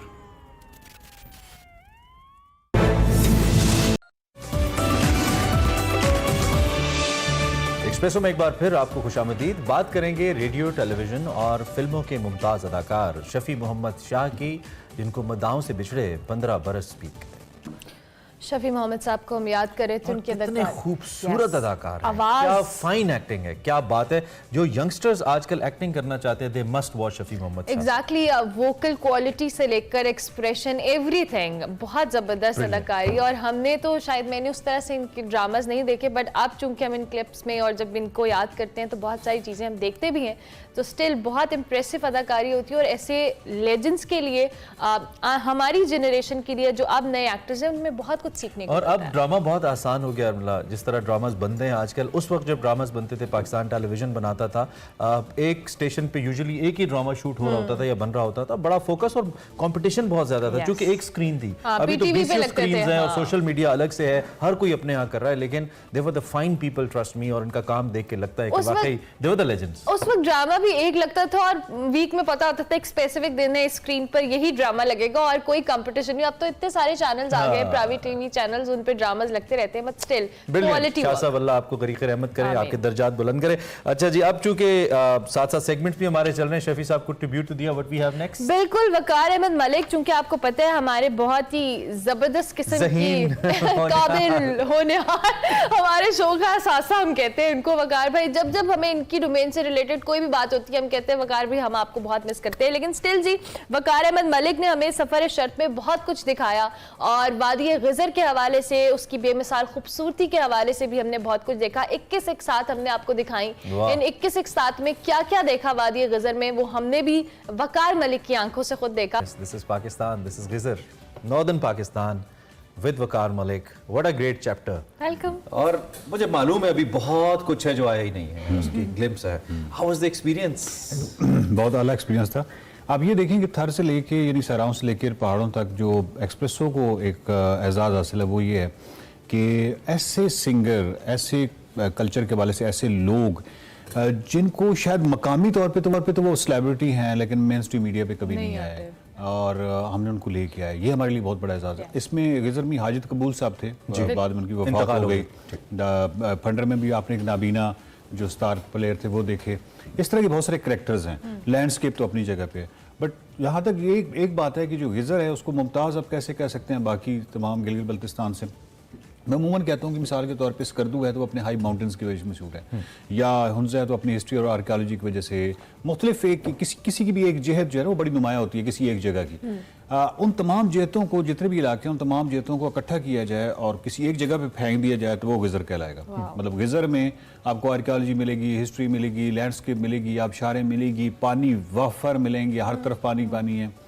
तो और लैंड जो है वो उसकी फरावानी है। अखरोट के दरख्त, क्योंकि अखरोट का दरख्त जो है ना वो बड़ा खूबसूरत और बड़ा कदावर होता है, तो पहाड़ों में ज़रा रेयरली आपको देखने को मिलता है। अच्छा। आपको खुबानी और छोटे दरख्त मिलते हैं ना, तो वहाँ पे बड़ा, तो वो एक अलग से एक पेंटिंग है। लेकिन बिल्कुल दूसरी साइड पे, यानी एक साइड पे तो वो आप तसव्वुर नहीं ना कर सकते कि कितनी फयाजी से नवाजा है इसको बेशक। दूसरी तरफ जो है नाअहली, गफलत जो कि हमारे सियाहती इदारों के हवाले से है। हमारी मेरे ख्याल में आखिरी ये सेकंड लास्ट एपिसोड इस बात पे थी कि गाकूच का वो फोर्ट जो कि इंतहाई बड़ी तारीख का हामिल है और बिल्कुल जिस तरह बल्तित फोर्ट है जिसने आलमी पजीराई हासिल किया, इस तरह का ये भी कर सकता था और इसमें वही पोटेंशियल, ताले लगे हुए हैं, आप अंदर ही नहीं जा सकते। इसी तरीके से यासीन वैली का फोर्ट है, ताले लगे हुए हैं, कोई है ही नहीं। यहाँ तो सियाहत के हवाले से आपने पोटेंशियल तो ऑब्वियसली बहुत होगा और अनफॉर्चुनेटली हमारे यहाँ सियाहत उस तरह से टूरिज्म को हम एक उसमें रेवेन्यू जनरेशन की तरफ तो सोचते ही नहीं है ना। सो यहाँ पे कितना पोटेंशियल है और इस पर किस तरह से काम करके मजीद अब जो टूरिस्ट हैं इनके लिए अट्रैक्शन बनाई जा सकती है। मेरा ख्याल है कि पता नहीं, मुझे तो आज तक ये बात नहीं बाकी समझ आई कि बाकी दुनिया से कंपैरिजन में हम कोई कंपैरिजन एक्चुअली है नहीं, चाहे माउंटेन्स में भी किसी भी जगह में। शायद इसकी वजह ये है कि जो घर आपके घर के अंदर अगर कीमती अशिया पड़ी हों तो ठीक है, बट अगर कीमती अशिया का आपको एहसास ना हो या उनकी कदर का पता ही ना हो, यानी घर के मालिक को, तो फिर शायद उसको वो बेचेगा क्या और उसको दिखाएगा क्या। तो आई थिंक कि शायद हमें कदर ही नहीं है, हमें मालूम ही नहीं है। आर्कियोलॉजी है, मतलब अगर आप साइंस का मजाक उड़ाएंगे, आर्कियोलॉजी का भी हो सकता है मजाक उड़ाएंगे क्या पुरानी अशिया और कहके लगाएं, ठीक इस तरह के जब आपके रवैये होंगे तो शायद आप उस तरह सेंसिटाइज हो ही नहीं सकते। आप जैसे लोग बड़े इंस्पिरेशन होते हैं, खास तौर पे जो लोग घूमना फिरना चाहते हैं और नॉर्दर्न एरियाज़ के बारे में, और मेरा जो 90-95% लोगों के हवाले से तजर्बा है, आपका भी होगा, वो जाना तो चाहते हैं लेकिन they don't know what to see and where to go. उनको तो पता है कि वो पाकिस्तान बड़ा प्यारा है। अक्सर लोग पूछते नजर आते हैं या अपने तौर पे एक मोटी मोटी रिसर्च करते हैं। सिंस यू बीन देयर, लोगों को क्या रिकमेंड करेंगे if somebody is going to the northern areas, गजर जा रहा है या गजर से गुजर के जा रहा है, तो वकार मलिक साहब क्या मशवरा देंगे कि क्या करते जाइएगा? असल में पाकिस्तान जो है वो अपने पूरा पाकिस्तान जो है उसकी अगर बहुत ही कोई बहुत बड़ी जहत देखी जाए जो कि उसको पूरी दुनिया से मुमताज़ करती है, तो वो लैंडस्केप और इन तमाम चीज़ों से हटके जो मेन चीज़ है वो है मेहमान नवाजी। और पाकिस्तान के अंदर अगर कोई रीजन मेहमान नवाजी में सबसे सबकत रखता है तो फिर ये ऑफकोर्स ये गिलगित बल्तिस्तान है। तो मैं ये कहूँगा कि चाहे वो खवातीन है, चाहे वो अकेली खवातीन है, चाहे वो बाइक पे है, चाहे वो साइकिलिस्ट हैं, चाहे वो कोई नौजवान है, एनीबडी जिनका आप नाम ले रहे हैं, एनी डोमेस्टिक टूरिस्ट में कोई बंदा मुंह उठा के गिलगित बल्तिस्तान एंटर हो जाए, ठीक, जो गजर एंटर हो जाए किसी जगह, एक्चुअली उनको आगे कोई मसला नहीं होगा कोई किसी तरह का भी। यही होता है ना कि आपकी रिहाइश का मसला होता है, आपके खाने पीने का, वो तमाम चीज़ों में, लेकिन लोकल इतने ज़्यादा you'll feel like home। हाँ, आपको खुद गाइड करेंगे ना, या आपको मुख्तलिफ आपको पता चल जाएगा कि ये मेरे मतलब का ऑर्डर है या नहीं है। कहीं फंस जाते हैं तो आपको घर में कोई मेहमान रख दे, ठीक। तो सबसे जो चीज बड़ा फैक्टर है वो मेहमान नवाजी और खूबसूरती। मकामी हुकूमत वो इकदामात कर रही है टूरिस्ट को सपोर्ट करने के लिए। मकामी हुकूमत में वो पोटेंशियल वो है ही नहीं, जिसको कहते हैं कैपेसिटी बिल्डिंग, हाँ वो चीज़ नहीं है कि आप उनसे इतनी ज़्यादा करें। ऑफकोर्स ये देखें ना, गिलगित बल्तिस्तान जो है उसके पास जो कुछ है वो एक इंटरनेशनल नौइयत की चीज़ है। हमारा जो भी डॉलर आने के 4 रास्ते हो सकते हैं, उसमें से बहुत बड़ा एक रास्ता टूरिज्म है और दुनिया पूरी ने बड़ा इसको इस्तेमाल भी किया। हमें ये लेकिन ये अच्छा नहीं लगता, हमें शायद वो दूसरे वाला डॉलर आना अच्छा लगता है कि जाके एक से मांगो। वरना पाकिस्तान टूरिज्म से क्या नहीं कमा सकता। लेकिन जब फिर अगेन मैं अब रिपीट करने लगा, प्लीज़ मुझे कुछ ना कहिएगा, क्योंकि अमूमन ये ना मैं इतना रिपीट कर चुका हूँ, जब आप दुनिया के 8वें अजूबे को, जिसको आप कहते हो 8th wonder of the world, Karakoram highway, और मैंने इंटरनेशनल टूरिस्ट को देखा है कि वो जलील होते देखा है कि एक वॉशरूम नहीं है आपके 1000 किलोमीटर पे, और अभी तक नहीं, रेस्ट एरिया नहीं है। 3 साल से तो हमने भी शोर मचाया, अभी तक नहीं। नो एक वॉशरूम, ये इंफ्रास्ट्रक्चर की हालत है। अच्छा, वो मैं अगेन कहूंगा कि प्राइवेट सेक्टर आने को तैयार है। प्राइवेट सेक्टर मुझे करने के लिए तैयार है। मुझे कई लोगों ने इस तरह रब्ता किया कि हम वो छोटे-छोटे रेस्ट एरियाज बना लेते हैं, लेकिन हमें कौन गारंटी करेगा किस चीज की, क्योंकि यहाँ तो हुकूमतें बदलती रहती हैं। खुद बनाते भी नहीं है और किसी को फैसिलिटेट भी नहीं देते। हालांकि अदर प्राइवेट सेक्टर आपको पता है कितना बहुत अच्छे तरीके से कर सकते हैं। हम मोटरवे पे भी तो देखते हैं, अगर हम कराकोरम हाईवे पे देखें तो वो कार भी अब जिस तरह से, अब अगली डेस्टिनेशन आपकी क्या है, हमें जरा ये बता दें जहाँ पे आप जाके हमें कुछ इस तरह के हसीन मनाजिर और दिखाने वाले हैं। देखिए अभी क्योंकि अभी किया है नहीं तो अच्छा, हाँ जो नेक्स्ट जो एक्चुअली जो पहले तो हम बाइक पे गए थे चित्राल, और चित्राल का वो सारा उसमें कैलाश जो है, अगर पाकिस्तान के अंदर 8 लाख मुरब्बा किलोमीटर के अंदर कोई चीज़ मुख्तलिफ है, यानी इसको डिफरेंट कहते हैं, तो वो कैलाश है। अच्छा, हर चीज़ में एक तो वो बहुत खूबसूरत है, फिर चित्राल सेल्फ जो है टूरिज्म और उस हवाले से बहुत कमाल है। आपकी जॉब की एक बड़ी दिलचस्प बात है ना, आपके मुताबिक आप काम पे होते हैं, हमारे मुताबिक आप छुट्टियों पे होते हैं। तो आपकी छुट्टियां आपका काम है, काम आपकी छुट्टियां, बहुत गुड। एक बड़ा इंपॉर्टेंट सवाल रह जाएगा, मैं मिस कर जाऊंगा। आपने चूंकि गिजर का जिक्र किया, क्या इस वादी के बारे में जितना लिखा गया, चूंकि जो इंटरनेशनल टूरिस्ट है वो शायद हमारे इस विजुअल प्रूफ पे इतना यकीन ना करे जितना वो किसी की तसनीफ के ऊपर या रिटर्न उसके पास कुछ हो तो उस पर करे, क्या जितना लिखा गया वो काफी है या आपके ख्याल में नहीं अभी बहुत कुछ लिखा जाना चाहिए टू एक्सप्लोर मोर अबाउट गिजर खास तौर पे? अभी तक तो देखें ना, गिजर से लेके आप जीबी की मुख्तलिफ जगहों पे अगर आप पिछले 150 साल उठा के देख लें तो लिखा तो गोरो नहीं है, और वो कहीं ज्यादा बेहतर जानते हैं। ये अब आके हमारे यहाँ पिछले 10 साल में रवायत आई है। पहली रवायत ये थी कि उन्होंने गोरों की किताबें लिखी हो, उनको ट्रांसलेट करना या लोकल गाइड जो है वो मुरतब करना, ये अभी हमारे यहाँ उर्दू में रवायत चली है। वरना उर्दू में तो इस तरह लिखने का मोस्टली तो लिखा अभी तक तो उन्हें नहीं है पिछले 150 सालों में। हमने अगर ज्यादातर किया भी है तो उसका तर्जुमा किया, और अब हम खुद लिखना शुरू किया है। मतलब अब्दू है कि ऐसे लोग हैं, दोस्त हैं जो कि बहुत अच्छा लिख रहे हैं, बहुत अच्छा काम कर रहे हैं, बट अभी आके करना शुरू किया। सो लेकिन वो उस तरह का शाउट जिस तरह आप कह रहे हैं कि लिखने के वाले से या इवन वीडियोग्राफी के वाले से किसी भी वाले से ऐसा शाउट क्रिएट कर देना कि पूरी दुनिया जो है वो मुतवज्जी हो जाए, वो है मुतवज्जी भी है। एक्चुअली स्टैट्स है ना, नंबर्स हैं, एवरीबडी नोज के पहाड़ कहाँ पे हैं। दुनिया में किसी को बताने की जरूरत नहीं है, पाकिस्तान में बुलंदतरीन पहाड़ है, पाकिस्तान में ये है, सब कुछ है, सबको पता है। मसला ये है कि यहाँ पे आके आने वाली रुकावटें, हर्डल्स, बैरियर्स, वो कौन दूर करेगा। मेरी जब मैं सिंदूर जाने का इत्तेफाक हो तो वहाँ पे एक फॉरनर जर्मन थे, उनसे मेरी गपशप हुई, चाय के ढाबे पे मुलाकात हुई, तो उनसे मैंने पूछा तो उन्होंने मुझे कई ममालिक के नाम बताए। तो उन्होंने कहा कि this was the last country जिसका वीजा मुझे मिला। ये उस टाइम की बात है, आज से 3-4 साल पहले की, कि मुझे वीजा नहीं मिल रहा था पाकिस्तान आने का, and he was just appreciating the beauty. और वही मसाइल हैं जो आप कह रहे हैं। पिछले कुछ अरसे में बड़ा वावेला सुना हमने, खासतौर पे जब इमरान खान प्राइम मिनिस्टर थे, टूरिज्म के हवाले से, एंड दैट वाज गुड कि कम से कम इसका नाम लिया जा रहा है, प्राइम मिनिस्टर इसका जिक्र करता है, ट्वीट्स में अक्सर खान साहब कुछ ना कुछ पोस्ट कर देते थे। अब पिछले कोई तकरीबन चंद महीने से ये चीज़ थोड़ी बैकड्रॉप पे चली गई है फिर से, इसको आप कैसे देख रहे हैं? मुझे तुम 3 सालों में भी कोई चीज़ नजर नहीं आई, कोई सिग्निफिकेंट मां सिवाय नहीं। हाँ कुछ, लेकिन वो आपको बताते हैं नंबर्स। ठीक, क्या नंबर्स उस हक में जा रहे हैं, स्टैट्स उस हक में जा रहे हैं, या ज़मीनी हकायक आप जाके अपनी आंखों से देखें क्या वो जा रहे हैं, कहीं ऐसा नहीं है। कुछ चीज़ें जो थी जो बहुत अच्छी लगी वो ये थी कि जो मुख्तलिफ जगहों पे उन्होंने वो जो लकड़ी के हाथ से बनवाए थे या मुख्तलिफ इंडिपेंडेंट, वो बहुत खूबसूरत आइडिया था। वो अगर पूरे का पूरा हो जाता तो ये जो बेहुदा किस्म की स्ट्रक्चर्स और इस तरह की जो चीज़ें होटल्स वगैरह बन रहे हैं उनकी जगह पे कोई अच्छा, ताकि वो प्रोटेक्ट हो जाए। बट अगर आप टूरिज्म का जो पोटेंशियल है कितने बड़े लेवल का, उस हिसाब से आप कहें कि पिछले 75 सालों में किसने क्या किया, तो मेरे हिसाब से किसी ने। तो वो भी मतलब हमें नियर फ्यूचर में भी कुछ ऐसा नजर नहीं आ रहा ना। ये वीजा की बात अभी कर रहे हैं ना। आप सोचे ना कि जो बंदा जो है जिसके पास 1 महीने की छुट्टियां, उसने वीजा अप्लाई किया। मैं कितने ऐसे दोस्तों को, ऐसे इतने लोगों को जानता हूँ जो फॉरेनर्स हैं, और उन्होंने कहा कि हमने वीजा अप्लाई किया, आप लोगों ने इतना टाइम दिया, इतनी देर में हमने कहा कहीं और नहीं चले गए। उन्होंने कहा वो इंडिया तो फॉरन दे देता है, हम इंडिया चले गए। ऐसे ही है। अच्छा, इन दी एंड कोई ऐसा वाकया इस सारे सफर गिजर के हवाले से खास तौर पे कोई ऐसी शख्सियत, वैसे तो शख्सियत आपने दिखाई भी, that you specially want to mention इस क्लोजिंग के ऊपर, वैसे तो सिलसिला चलता रहेगा, किस साथ में कुछ तो इन लास्ट 1.5 मिनट कुछ बताना चाहें? एक्चुअली एक सारी की साथ में डिफरेंट स्टोरीज थी, डिफरेंट लोग थे, बच्चे और मुख्तलिफ जो लोकल हैं। स्पेशली जो सबसे अमेजिंग चीज़ जो मुझे देखने को मिली है, जो गिजर को दूसरे से मुमताज़ करती है, गिजर बेसिकली हुंजा 50 साल पहले का हुंजा है, यानी हॉस्पिटैलिटी के हवाले से।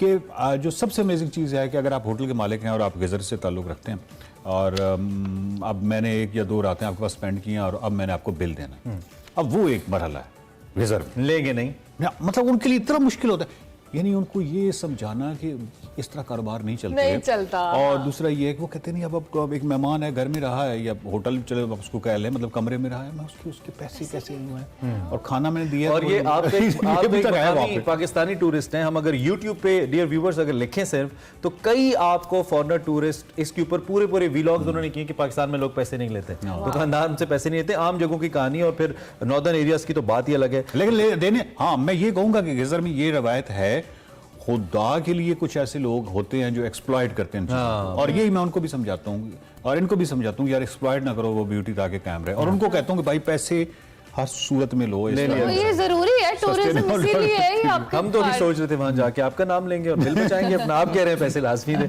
Thank you very much for coming and wish you all the best. Allah आगे भी जो भी आपका प्लान है। आप फिर से जा रहे हैं और एक्सप्रेसो आपकी वजह से बड़ा हमें कलरफुल नजर आता है जी। हम कोशिश हमारी यही होती है पहले दिन से, और ये एक ऐसा एडिशन है जो इस शो को मुमताज बनाता है। और वकार साहब की वजह से बहुत बड़ी व्यूअरशिप भी हमारी नॉर्दर्न एरियाज के अंदर है, जो हमें डायरेक्ट और इनडायरेक्ट अपना फीडबैक भी देती रहती है। On behalf of Waqar Malik and whole Expresso team, हम उन लोगों का भी यानी कि आपका भी शुक्रिया अदा करते हैं और आपको यकीन दिलाते हैं कि अपनी कोशिश जारी रखेंगे पाकिस्तान की खूबसूरती दिखाने के लिए। और कुछ ना कुछ आपको खूबसूरत हम दिखाते ही रहेंगे। वकार भाई अगले किसी सफर पे रवाना होंगे, फिर वहां की खूबसूरती हम आपको दिखाएंगे। अभी हम एक ब्रेक लेंगे, ब्रेक के बाद हाजिर होंगे। आप देखते रहिए एक्सप्रेसो।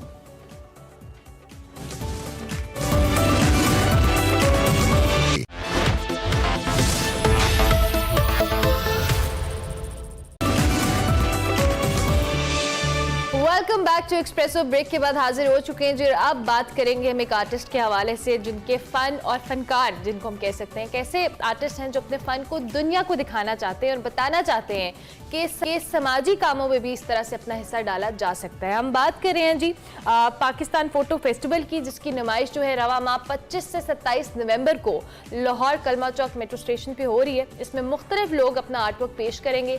और ये पाकिस्तान फोटो फेस्टिवल के हवाले से आपको बताएं, आप ये 2016 में स्टार्ट हुआ था और ये अब तक जारी है। बेसिकली ये एक फेलोशिप एग्जीबिशन है। इसमें किस तरह से पार्टिसिपेट किया जाता है, क्या क्राइटेरिया होता है कि आपको स्कॉलरशिप के जरिए अपने बहुत सारे जो कह लें रिनोड आर्टिस्ट से ट्रेनिंग का मौका मिलता है, उनसे सीखने का मौका मिलता है। इसका प्रोसीजर क्या, इसी पे हम बात करेंगे। हमारे साथ शाहजमान बलोच मौजूद है जो कि रूह रवां हैं फोटो फेस्टिवल के, और इनकी कलीदी बात यह है कि ये बैनुल अक़वामी दुनिया में जो मुख्तलिफ फोटो फेस्टिवल्स होते हैं उसको देखते हुए ही गॉट एन आइडिया, उसको थोड़ा सा चेंज किया और अपने जो डोमेस्टिक, अपने जो लोकल पाकिस्तानी फोटोग्राफर्स हैं उनके साथ इन्होंने इसको एग्जिबिट करने का फैसला किया। इन्हीं से ज़रा डिटेल्स जान लेते हैं। Shahzaman, thank you very much for your precious time for being here. Such an amazing idea. Pakistan में ऐसे होता नहीं है, बड़ा अच्छा लगा हमें जान के। कुछ बताइए इस बारे में हमें। बिल्कुल ऐसे ही है। पाकिस्तान की इतनी बड़ी हिस्ट्री है और हमारे यहाँ इतना कुछ हो चुका है अब तक की हिस्ट्री में, मगर हमारे यहाँ वो सारी जो हिस्ट्री है वो फोटोग्राफ्स में बहुत कम डॉक्यूमेंट हुई।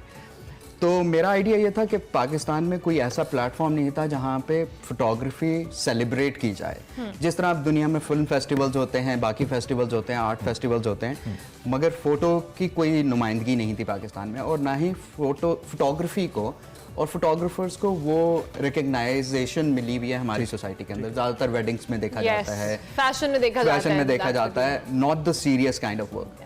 तो 2016 में मेरा ये आइडिया था, 2015-16 I was working on idea कि अच्छा पाकिस्तान में फ़ोटो फेस्टिवल इनिशिएट किया जाए।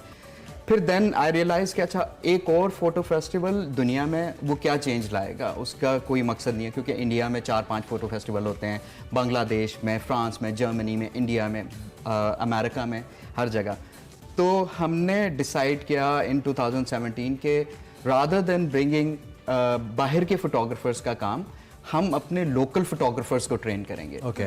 तो उसमें हमने 2017 में 15 पाकिस्तानी फोटोग्राफर्स को स्कॉलरशिप दी और उनको फिर हमने 7 to 8 month under the international renowned documentary photographers उनको ट्रेन किया। सही। और उसके बाद उनका जब काम कंपाइल हुआ तो उनको हमने बिल्कुल ही पब्लिक स्पेस में 2018 में हमने एग्जिबिट किया कलमा चौक के मेट्रो टनल के अंदर, जहाँ पे नॉर्मल लोग जाते हैं। बिकॉज पाकिस्तान में होता है कि आर्ट जब प्रोड्यूस होता है तो वो गैलरी में एग्जिबिट होता है, वो नीश ऑडियंस है, इलीट जाती है, इलीट अप्रिशिएट करती है, इलीट देखती है, इलीट को एनकरेजमेंट नहीं मिलती है। आम जो बंदा जॉब पे जा रहा है उसको पता ही नहीं है कि आर्ट वर्ल्ड में क्या हो रहा होता है। तो मेरा आइडिया ये था कि it should be in the public, क्योंकि उनकी स्टोरीज हैं तो नॉर्मल लोग उसको देखें। तो वो पहली दफ़ा हमने किया, कोई 1 लाख लोगों ने 3 दिन के अंदर वो काम देखा और वो सब नॉर्मल लोग थे। तो इस साल हमने फिर प्लान किया है कि 25 से 27 हम कलमा चौक के जो अंडर पेडेस्ट्रियन अंडरपास है वहाँ पे एग्जिबिट करेंगे। तो उसमें भी हमने 2021 में हमने कोई 15 फोटोग्राफर्स को अगेन एक स्कॉलरशिप दी।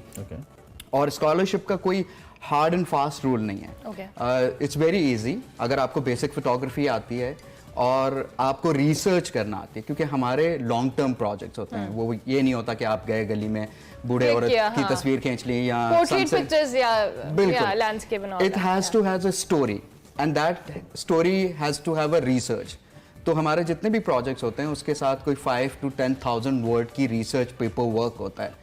और उसकी असल में फ़ायदा ये होता है कि इनको जो हमारे स्टूडेंट्स होते हैं वो become independent researcher. Don't you think than it becomes more of a painting than of a photo? Because मेरे जहन में एक जो कॉन्सेप्ट मौजूद है, बीइंग अ व्यूअर में बात कर रहा हूँ, वो ये है कि रैंडम आपको कोई शॉट बहुत अच्छा लगा, आपने उसको कैप्चर कर लिया and then it became a masterpiece, जो हमने कहानियां सुनी है। बट यू नो, अब अरमला हसन कहीं चली गई किसी कच्ची आबादी में, इन्होंने पहले देखा लोग यहाँ पे कैसे रहते हैं, एक बच्चा कैसे बड़ा होता है, माँ और बच्चे का प्यार इन्होंने दिखाना है, पूरी रिसर्च की, and then she try to capture a picture, वो लेकर आई। तो क्या इसमें वो एसेंस बहाल रहेगा, एक लोगों को इंस्पायर करने वाला जो एक रिसर्च के बाद चीज़ बनी है? बिल्कुल। देखें, दुनिया में जितने भी आपको बड़े फोटोग्राफर्स नज़र आते हैं ना, वो रिसर्च बेस्ड काम करते हैं, वो सेल्फ रिसर्च प्रोजेक्ट्स होते हैं जिन पर वो लाइक टाइम लगाते हैं। उनकी वैल्यू होती है। आपको बहुत बड़े मैग्नम फोटोग्राफी है, मैग्नम में बहुत सारे लोग आपको नज़र आते हैं, बहुत सारे इंडिपेंडेंट फोटोग्राफर्स जो अपनी बुक तक पब्लिश करते हैं। उनका सीन ये होता है कि वो रिसर्च करके प्रोजेक्ट करते हैं। हमारे लोकल फोटोग्राफर्स की, जो मेरी भी शुरू में आदत रही, जब मैं सीख रहा था, जब मैं खुद कर रहा था, वो एक सिंगल इमेज होता है, उसकी कोई इंटरनेशनल और लिटरेचर या किसी रिसर्च के अंदर कोई वैल्यू नहीं होती। वो खाली एक खूबसूरत इमेज होता है, वो कहता कुछ नहीं है। उसको आर्ट की ज़बान में हम कह सकते हैं कि अच्छा यार क्या क्लिक कर दिया, that's it, but then it doesn't depict anything. अच्छा, सॉरी मैं आपको इंटरप्ट कर रही हूँ। हमारे यहाँ, मैं एज ए लेमन, मुझे नहीं पता कि फोटोग्राफी में भी रिसर्च चाहिए होती है। नॉर्मली हमने अपने इर्द गिर्द फोटोग्राफर्स को देखा है, कोई अच्छी क्लिक आ गई, वाह क्या जबरदस्त शॉट ले लिया, पोर्ट्रेट में ले लिया, लैंडस्केप में ले लिया, हमें रिसर्च का तो आइडिया ही नहीं है। बिकॉज हमारे यहाँ फोटोग्राफी को कभी उस तरह इवॉल्व किया ही नहीं। हमारे यहाँ फोटोग्राफी वेडिंग तक देखी गई, फैशन तक देखी गई और सिंगल इमेज तक देखी गई। इस वजह से हमारा प्रोग्राम बड़ा यूनिक है। मतलब साथ के जो मुल्क हैं वो पाकिस्तान फोटो फेस्टिवल को देख रहे होते हैं कि ये क्या कर रहे हैं। बिकॉज उनकी, जब मैंने अनाउंस किया तो सब ने, बड़े फेस्टिवल्स ने ये बड़ा ब्रेकिंग न्यूज़ के तौर पे अनाउंस किया कि ये फेस्टिवल होने जा रहा है और इस पहली दफ़ा पाकिस्तान में कुछ हो रहा है। तो वो इस प्रोग्राम को बड़ा डिफरेंट तरीके से देख रहे हैं, क्योंकि हम अभी तक फॉरेन इंटेक नहीं ले रहे। हालांकि बहुत सारी ईमेल्स आती हैं, सवाल था ये आपसे अगला, बहुत सारी ईमेल्स आती हैं कि हमें प्रोग्राम में रख लें। हम कहते हैं नहीं, अभी तक ये सिर्फ पाकिस्तानी लोगों के लिए है, मगर इन फ्यूचर हम इसको इंटरनेशनल भी करेंगे। हाँ, यही मेरा सवाल है कि आप इसकी रीच को बढ़ाने के लिए, नॉट जस्ट कि वो लोग आके पार्टिसिपेट करें, लेकिन हमारा लोकल फोटोग्राफर रीच करे वहाँ तक, उसके लिए आप क्या करें? नंबर वन, किस हद तक कनेक्टेड हैं आप बाकी फोटो फेस्टिवल्स के साथ, ये भी एक सवाल है। और दूसरा ये कि लोग कैसे जुड़ें आपसे। If I being a photographer want to be a part of your this festival और मैं चाहता हूँ कि मेरा काम रिकग्नाइज हो, कैसे जुड़े वो आपसे? वो सिंपल सा तरीका है। आप जब हम स्कॉलरशिप अनाउंस करते हैं तो पाकिस्तान फोटो फेस्टिवल की वेबसाइट पे अनाउंस होती है, वहाँ पे एप्लीकेशन फॉर्म होता है, वो एप्लीकेशन फॉर्म फिल करें। उसके बाद हम शॉर्ट लिस्टिंग करते हैं, उसकी लिस्ट अनाउंस करते हैं, फिर उन सबका इंटरव्यू करते हैं and then we announce the final list. तो उस पर वो आके हम उसमें उस तरह सिलेक्शन करते हैं, उसमें इंटरनेशनल जूरी होती है, वो सारा कुछ।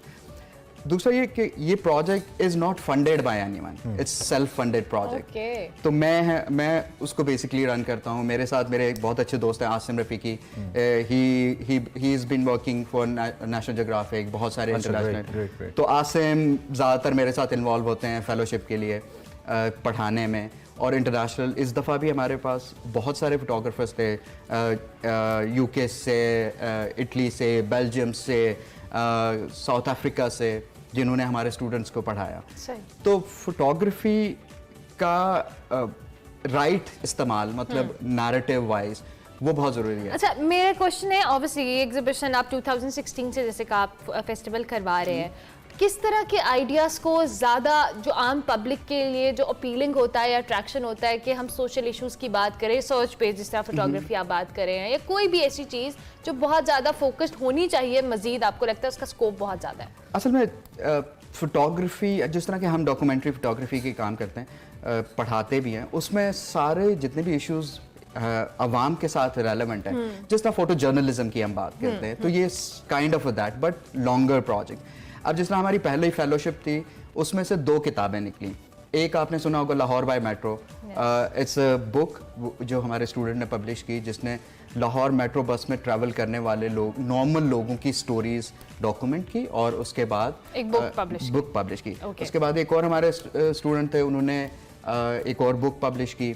दो हमारे स्टूडेंट्स जो पिछली वर्कशॉप में से, one got a scholarship on the same project in Oxford university, one in got Germany, और एक और हमारी स्टूडेंट थी, उन्होंने मैग्नम में उनको फेलोशिप मिली, उनकी भी बुक पब्लिश हुई। तो this is the first fellowship result. और हमारी कोशिश ये है कि we make them independent thinker and let them work. असल में हमारे यहाँ होता ये है कि आप non serious kind of initiative पे काम करते लेकिन हैं। इसमें एक और इम्पॉर्टेंट नुक्ता ये भी तो आ जाता है ना कि आप जब फोटोग्राफी कर रहे हैं तो you need to meet your bread and butter as well, you have to manage that in societies like Pakistan. अगर एक बहुत अमीर आदमी है, उसके वालिद साहब कुछ बहुत अच्छा करते हैं, यंगस्टर है, वो तो अफोर्ड कर लेगा, but what about the person जो कि करना चाहता है, वो तो या फिर अल्टीमेटली या वेडिंग फोटोग्राफी पे आके रुकेगा, या जैसे कहते हैं ना पंजाबी में माड़ी मोटी फैशन फोटोग्राफी कर लेगा और उससे अपना काम चला लेगा। उसके लिए क्या है, आपके लिए क्या अट्रैक्शन है आपके इस प्रोजेक्ट के अंदर? देखें, डॉक्यूमेंट्री फोटोग्राफी और फोटो जर्नलिज्म का फ़ायदा ये है कि हमारे यहाँ लगता है कि उसका स्कोप नहीं है। अभी फ्लड्स आए थे, हमारी जो इस साल के स्कॉलरशिप जो स्टूडेंट्स थे, उनमें से एक फोटोग्राफर न्यूयॉर्क टाइम के लिए डॉक्यूमेंट कर रहा था, and he was earning like $700-800 per day.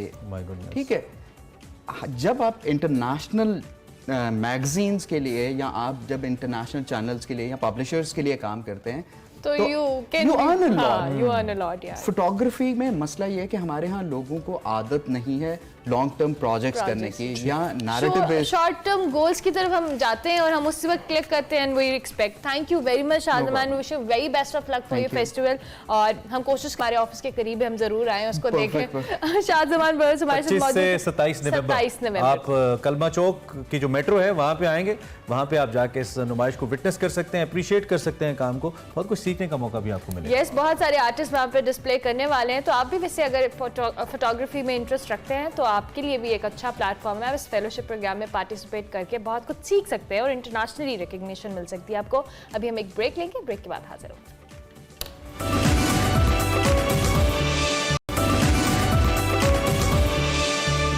Welcome back to Expresso. Break के बाद वापस आगे जी, प्रोग्राम का आखिरी हिस्सा चल रहा है, इसमें हम आपको एक्सरसाइज लाजमी करवाते हैं और एक्सरसाइज के लिए आज हमारे साथ हैं खुशी। सो ओवर टू यू खुशी। सो गाइस, टुडे हम एक स्पेशल वर्कआउट करेंगे जिसको हम वंडर वुमेन वर्कआउट कहते हैं। So all the ladies who want to do a bit of intense workout, जो थोड़ा सा चैलेंज करना चाह रहे हैं अपने आप को, जो रेगुलर हैं जिम में, who are used to using a little bit of heavier weights या heavier dumbbells, they can try this. And guys, अपने मैक्सिमम अगर घर पे कर रहे हैं, आप बिगनर हैं तो 3 to 4 kgs use करें, not more than that. So guys, what we need is iron to be a Wonder Woman. So we need a pair of dumbbell. So first exercise is called split jerks, in which the dumbbells are on your shoulders and you have to jump into lunge position and extend your arms up to press. And 1, and your weight should be on your back leg and your feet should be pressed down. And elbows tucked in. And again guys, weight on your back leg. You don't have to do a full lunge. Your back knee would be slightly bending down. Okay, second exercise, we need 1 dumbbell. So guys, we're going to do squat jump and we're going to challenge ourselves with the dumbbell. So 1, 2, 3, 4, and sideways guys, make sure your chest is up. Dumbbells in your both hands. आप इस तरह भी पकड़ सकते हैं from the edges as well, from the middle as well. So chin up, back straight, chest forward, push your hips back, toes pointing out and jump. जिनके नी में pen है, they can go in on their toes, go down on their toes, sorry. So third exercise is called squat cleans. We need pair of dumbbell guys. So what we're going to do, we're going to do a deadlift and you're going to transition it into squat position. Squat, front rack squat. So go down, hinge your hips back, lean forward, knees not going forward, they're behind your toes, and you're going to stand, extend, dumbbells on your shoulder and go into squat position. It's a combo of 2 exercises guys.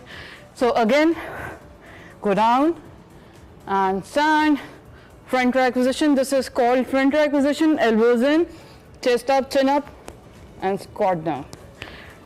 Third exercise, you still need the dumbbells. We're going to go on the floor. Sorry, fourth exercise. Plank rows. and chest down. आप knees पे कर लें if you're a beginner. Elbow towards the ceiling, punch down. Wrist right below your shoulders. Palms pressed down, stomach tucked in. Breathe out. Breathe in as you pull. As you punch down, breathe out. And down. And then guys, one last exercise where everybody hates and they love them as well. That's why they hate them. So it's called burpees, guys. So you're gonna go on the mat.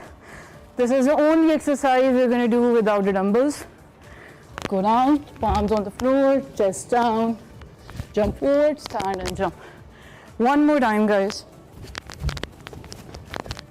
And for beginners, what are you gonna do is you're gonna go on our palms, jump back, chest floor पे नहीं लगाना, jump forward and stand. So guys, we're gonna do this for 5 minutes, 40 seconds on, 20 seconds off, and we're gonna do 4 circuits. And after every round, you have 2 minutes off. So guys, try this Wonder Woman workout at home and give us your feedback. Take care, Allah Hafiz. Thank you खुशी को सांस चढ़ गया। साल ले लो थोड़ा। जबरदस्त जी, brilliant. खैर ऐसा स्टेमिना हमें भी चाहिए।